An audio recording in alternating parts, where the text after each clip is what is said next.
Il existe de nombreux sons qui peuvent égayer une maison, dont beaucoup sont produits par des animaux. Mais ceux qui l'emportent en matière de chants mélodieux sont les oiseaux, qui ont la capacité de projeter leur vocalisation d'une manière singulière, ce que nous appelons le gazouillis ou le chant, les canaris étant l'oiseau par excellence qui adopte ce beau comportement. Les canaris sont des animaux de compagnie domestiques assez récents, gardés comme animaux de compagnie depuis 1478 environ.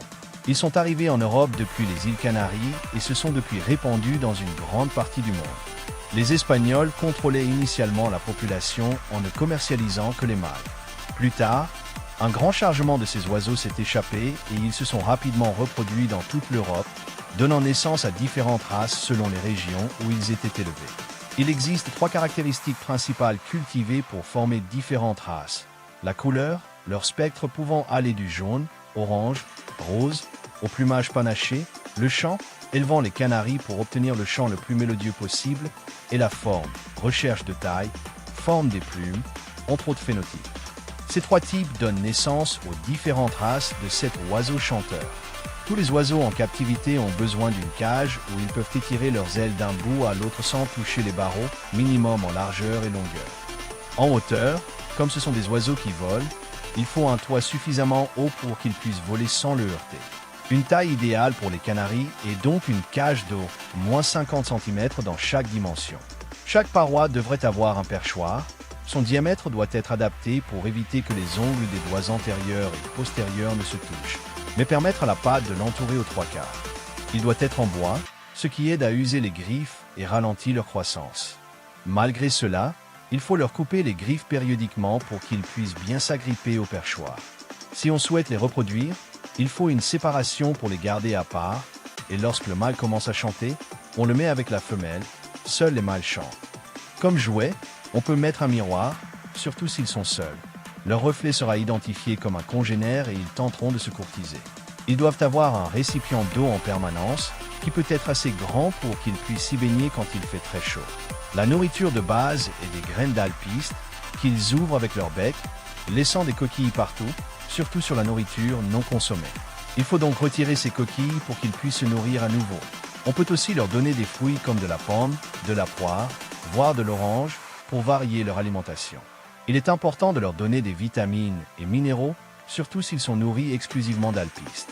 Le fond de la cage peut être recouvert de papier journal ou de prospectus, ce qui facilite le nettoyage et recycle ces déchets normalement jetés le jour même. Le nettoyage peut être quotidien ou au minimum tous les 2 à 3 jours, selon les habitudes du canari et leur nombre.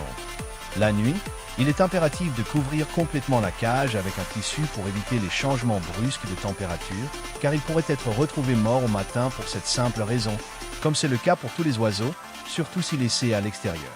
Ce sont des oiseaux qui ne supportent pas une manipulation trop brutale ni prolongée, car ils stressent très facilement et cela peut leur causer la mort.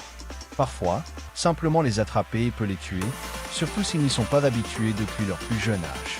Il est très important de les habituer à être manipulés, car en cas de maladie, le vétérinaire doit les palper ou les saisir.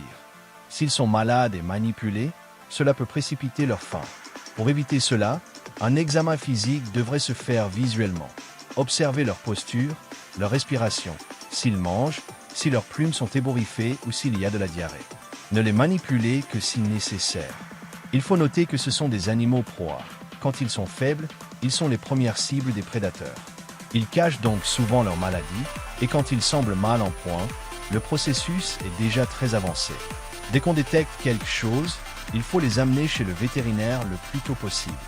Il faut les garder sous surveillance constante, éviter que d'autres oiseaux ne s'approchent pour prévenir la transmission de maladies, et mettre des barrières contre les moustiques, car leurs piqûres peuvent transmettre la variole, qui est mortelle pour eux. Ce sont des animaux sociaux qui vivent en groupe, donc il est préférable d'en avoir plusieurs, mais en veillant à ce qu'ils ne se battent pas. Si c'est le cas, l'idéal est de les mettre dans des cages séparées où ils ne peuvent pas se toucher mais se voient, surtout si on veut les reproduire. La femelle pond 3 à 4 œufs dans un nid de brindilles, qu'on peut acheter à cet effet, avec une période d'incubation de 14 jours. On peut donc rapidement avoir besoin de plus d'espace.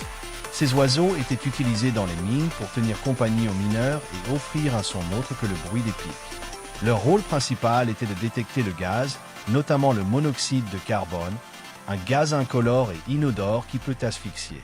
Le canari détectait ce gaz grâce à sa respiration plus rapide et son corps plus petit qui sature plus vite les poumons. Ainsi, dans une mine, si le canari mourait, c'était le signe d'une évacuation immédiate.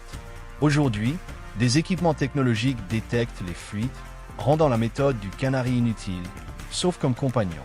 Ce ne sont pas des animaux recommandés pour ceux qui veulent un animal de compagnie avec qui interagir, encore moins pour les enfants ou adolescents en raison de leur sensibilité au stress.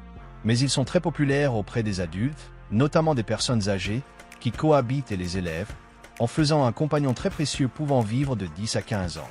Un oiseau très sympathique et le plus populaire, présent dans pratiquement tous les villages, maisons, municipalités du monde, accompagnant et égayant les gens dans leur journée bien remplie. Voilà ce qu'est le canari. J'espère que la vidéo vous a plu. Si c'est le cas, mettez un j'aime et partagez-la pour faire connaître cette chaîne. Je vous laisse mes réseaux sociaux afin que nous puissions rester en contact. C'est également par ce biais que je ferai les annonces relatives à la chaîne. Si vous êtes nouveau, je vous invite à vous abonner et n'oubliez pas de laisser un commentaire ou une question qui vous serait venue. Merci beaucoup d'avoir regardé cette vidéo. À bientôt.